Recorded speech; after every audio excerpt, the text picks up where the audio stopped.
Bueno, bienvenidos a nuestra semilla agustiniana. Hoy estamos un poco retrasados con el horario habitual, dado que hace un ratico pues tuvimos un conversatorio con la emisora Mariana de Bogotá acerca de la interioridad como camino de reencuentro, ¿no?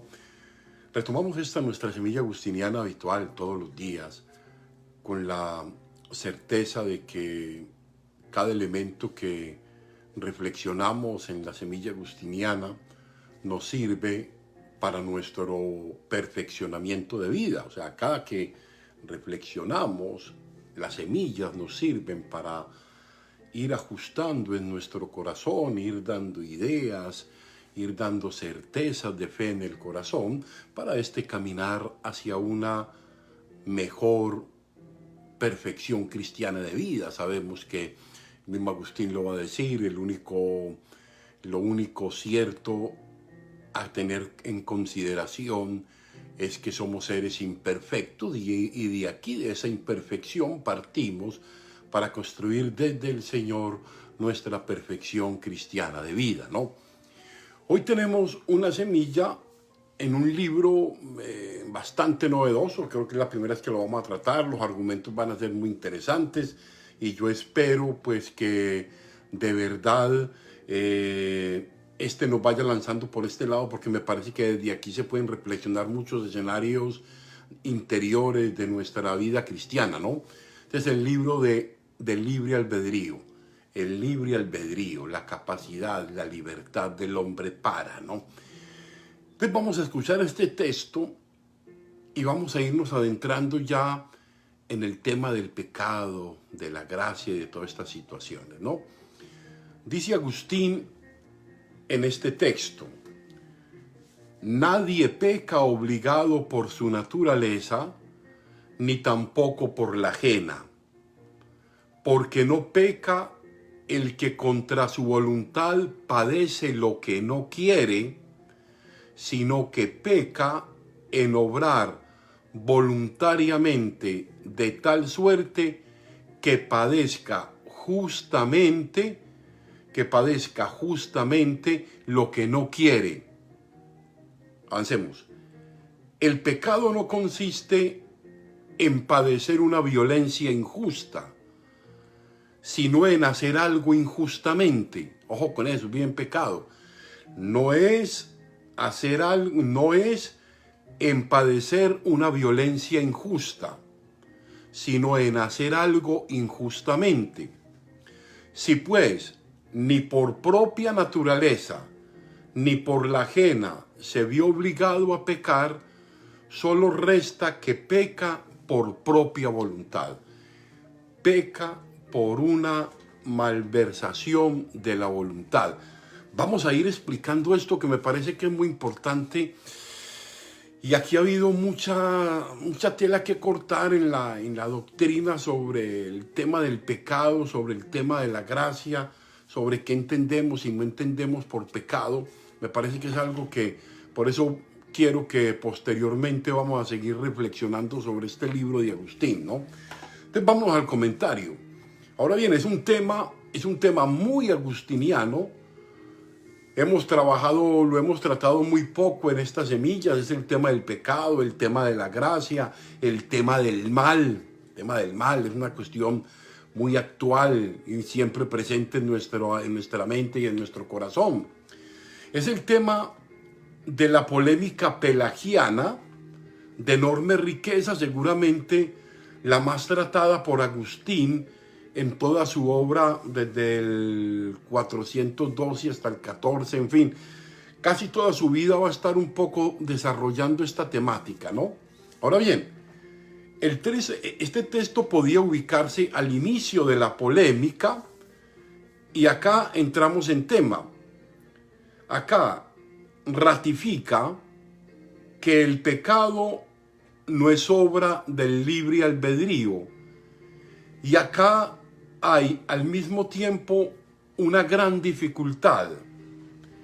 El pecado no es padecer injustamente.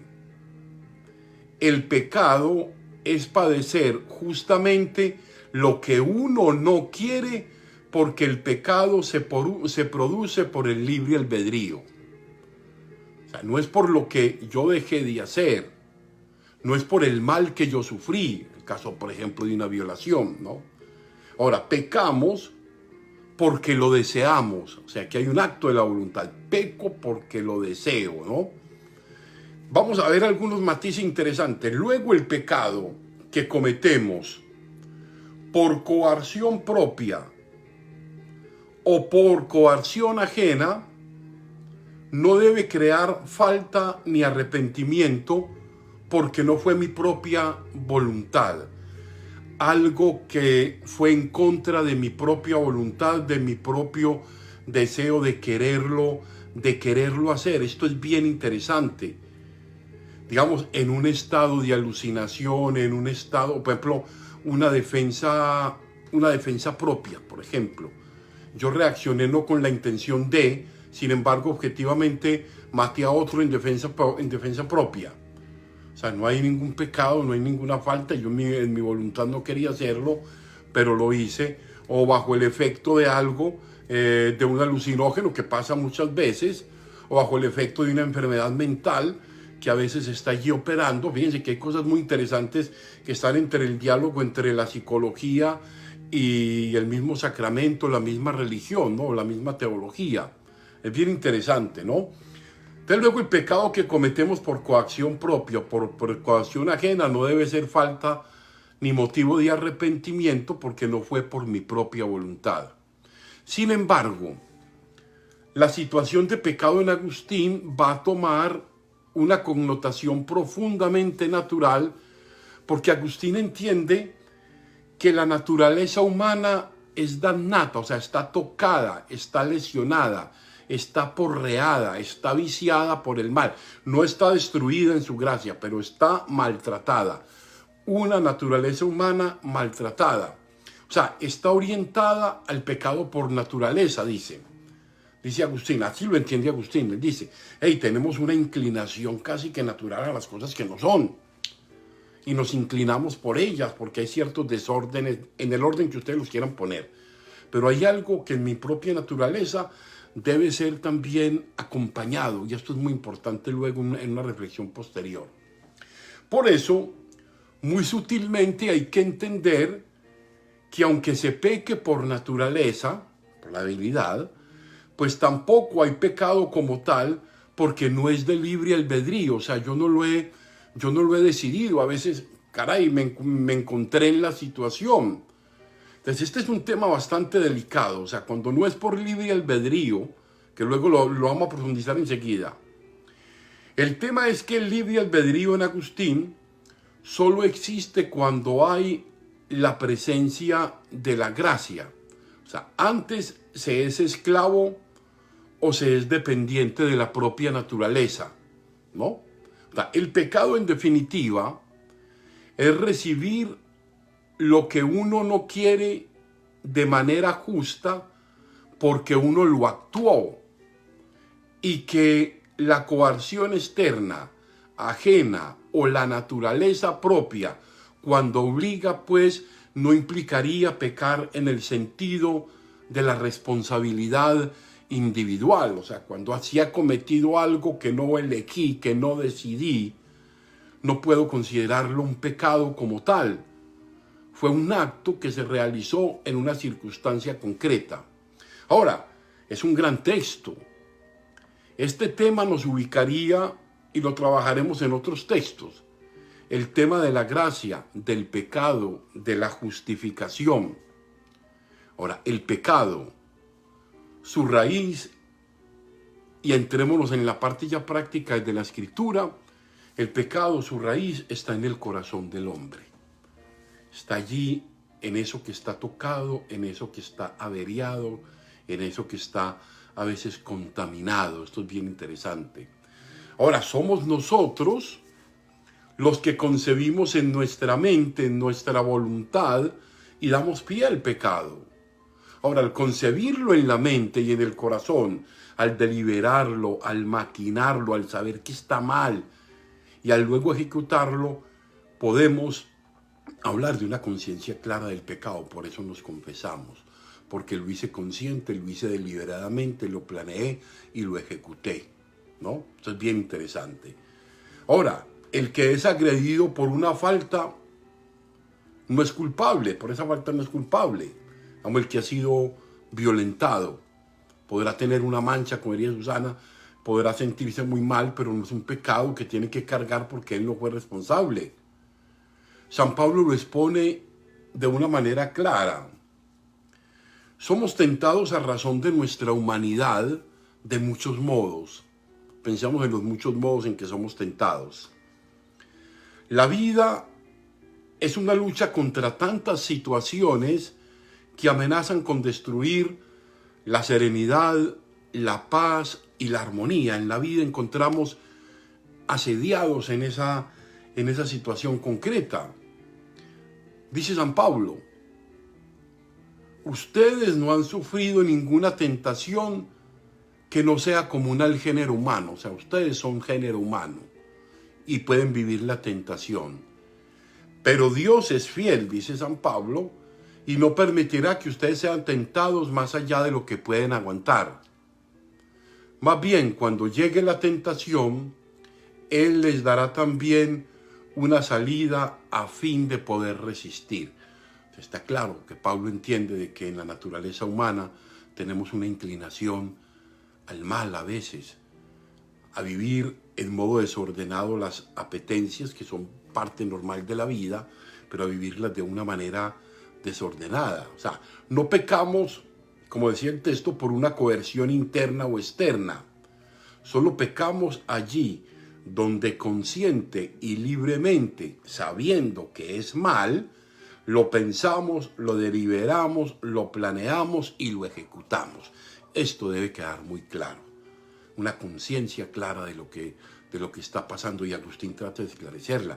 Mire que hay unos casos que pueden ser dentro del tema de la casuística muy interesantes, porque habla de aquellas personas perturbadas en el orden psíquico, en el comportamiento, en las obsesiones, en los traumas, en las patologías, en fin. Hay una cantidad de cosas que están allí que sería muy interesante tratar y que un psicólogo nos ayudará a pensarla. Ahora, es interesante también considerar que Dios no tienta a nadie. No corresponde al amor de Dios probar el mal en el mal a un hijo, y creo que Dios ama profundamente para probar en el mal al hijo. Ahora, ¿quién le va a desear el mal al hijo para que el hijo aprenda? ¿Quién le va a poner a él una situación que ponga en peligro su vida? Es que Dios no tienta a nadie. No, Padre, es que Dios me está poniendo a la prueba porque yo soy muy débil. Y no, tú eres débil y punto. Somos débiles y punto. Tenemos debilidades a las que tenemos que atender. Tenemos cosas que son a veces muy grandes en nosotros, pero son nuestra responsabilidad. A Dios le pedimos que nos ayude a ubicarlas, que nos ayude a tratar de ser mejores con ella. Entonces, no corresponde a Dios que Dios te pone a la prueba o que Dios te castigó. No, Padre, es que el diablo, o lo que es peor, yo lo he dicho muchas veces, que el diablo me tentó. Entonces hablamos de que el diablo me tentó ahí, el diablo me tentó. Pues el malo es el diablo, pues, que te tentó. Y vos sos una mansa paloma que te dejaste tentar ahí, ¿no? Entonces la culpa la tuvo el diablo y vos no tenés ninguna responsabilidad, ojo con eso. Porque estamos hablando de que estamos quitando la responsabilidad de muchas cosas que pasan y son nuestras, hay que asumirlas. Hay que saber que tenemos que hacer caminos de conversión, de mente, de corazón, de estructuras de la personalidad que están allí y que es necesario tener siempre presente. Esto, y de alguna manera lo expresa Santiago en el siguiente texto. Ahora, que nadie, dice Santiago, al ser tentado diga, es Dios quien me tienta, para resaltar lo que dijimos anteriormente. Porque Dios no puede ser tentado por el mal, ni tampoco tienta él a nadie. Todo lo contrario, cada uno es tentado con sus propios malos deseos que lo arrastran y seducen. O sea, tenemos que ser conscientes de lo que acontece ahí. Luego, cuando el deseo ha concebido, engendra el pecado. Y el pecado, una vez ha sido consumado, da a luz la muerte, dice Santiago, y es verdad. A veces ese pecado de una manera continua y consecutiva y sistemática nos lleva a un derrumbamiento de la vida, a un derrumbamiento del proyecto familia, a un derrumbamiento del proyecto pareja, del proyecto comunidad, en fin, son tantas cosas que están ahí, ¿no? Luego Marco hace una diferencia bien interesante, dice, entre un comportamiento y una acción. Esto es más como una consecuencia de tipo, lo dejo aquí como aporte interesante porque vale la pena ver un poco ese nivel psicológico que hay también en la cosa, en las responsabilidades. Entonces, la diferencia entre el comportamiento y una acción. Entonces, el comportamiento es la producción de un acto observable, medible. Un acto me refiero a un conjunto de conductas que me dan razón de una forma habituada de responder al mundo. Ese es un acto, una forma habituada de responder al mundo. Ahora, él coloca un ejemplo interesante. Si yo te agredo y tú puedes ofenderte en tu corazón y pedirme respeto y retirarte si yo te agredo, ¿no? Ahora, pero si yo te agredo, ya hablando de ti, por ejemplo, como victimario, no puedo justificar mi agresión en cuanto que yo fui maltratado de niño. Eso es muy importante. No, es que fue maltratado de niño y por eso maltrata, ¿no? Como una especie de justificación historiográfica. O sea, yo soy así porque mi papá fue así, entonces yo sigo haciendo y hago y deshago porque lo voy a hacer siempre, ¿no? Ahora bien, la agresión de niño nada tiene que ver con la respuesta violenta que yo cometí hacia ti. Una cosa no se relaciona con la otra. Es más bien que yo no he aceptado un dolor interno que no me permite crecer, que no me permite trascenderme, que no me permite perdonarme. Tengo una herida no resuelta, que no he dejado de culparme, de sacar adelante mi proyecto de vida. Y esto está bien interesante. Y ese mismo, digamos, hace una referencia interesante. Por mucho que yo haya podido herir a alguien, esto no desdice la obra maravillosa que Dios hizo en ti. Dios te ama profundamente y Dios es capaz de sanarte profundamente en las heridas del profundo. Y en el fondo, como termina, todos los tiempos son los mejores para amarnos a nosotros mismos. Entonces es bien interesante entender de que hay un pecado, de que hay una concepción, de que hay un pensar, de que hay un maquinar, de que hay un deliberar consciente que nos lleva al pecado y ese pecado a la muerte. Nos escudamos en la naturaleza humana, perfecta, somos humanos. Sin embargo, pues pidámosle a Dios eso, que nos haga conscientes de aquello que nos arrastra a destruir y a desmoronar nuestro proyecto personal de vida. Bueno, un abrazo para todos los que nos han acompañado en esta reflexión, a Lady de Bisbal, Barranquilla, a Camacho Martina y a todas las personas que hoy están. Hoy fue un poco más tarde, pero bueno, hicimos ya la tarea. Nos vemos Dios mediante a las 3 de la tarde en la Santa Eucaristía, 2 de la tarde hora de Colombia obviamente. Dios los bendiga, la Virgen los acompañe.